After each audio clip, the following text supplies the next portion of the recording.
বিয়ের আগে প্রেম জমে, বিয়ের পর প্রেম কমে, এটি নিয়ে বিতর্ক হতেই পারে না। এটি তো দিনের আলোর মতো সত্যি। কারণ প্রেম হয় প্রেমিকার সাথে, বউয়ের সাথে হয় সংসার। প্রেমিকাকে আদর করে বউ বলে ডাকা যায়, তাকে লোকের কাছে বউ বলে পরিচয় করিয়ে দেওয়া যায়। কিন্তু কখনো বউকে কি শুধুমাত্র প্রেমিকা বলে লোকের কাছে পরিচয় করে দেওয়া সম্ভব?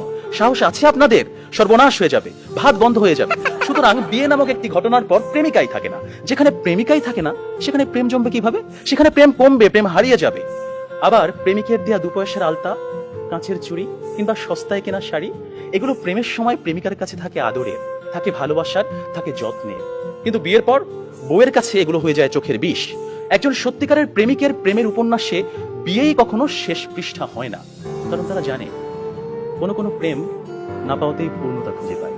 তাই পৃথিবীর শত গল্প, কবিতা, উপন্যাসে প্রেমকে সাজানো হয়েছে না পাওয়ার বেদনায়। আর এজন্যই প্রেমটা আসলে বিয়ের আগেই, অর্থাৎ না পাওয়াতেই জমে। তাই অবশেষে আমি বলতে চাই, আমি যদি তোমাকে পাই তাহলে বিয়ের পর আমি হয়ে যাব দায়িত্বশীল পুরুষ। বিয়ের আগে যেমন ছিলাম লুতুপুতু প্রেমিক, যেমন ছিলাম আবেগী প্রেমিক, বিয়ের পর হয়ে উঠবো আমি দায়িত্বশীল পুরুষ। কারণ আমি জানি বিয়ের পর দায়িত্ববাদ দিয়ে প্রেম জমাতে গেলে সংসার টিকবে না।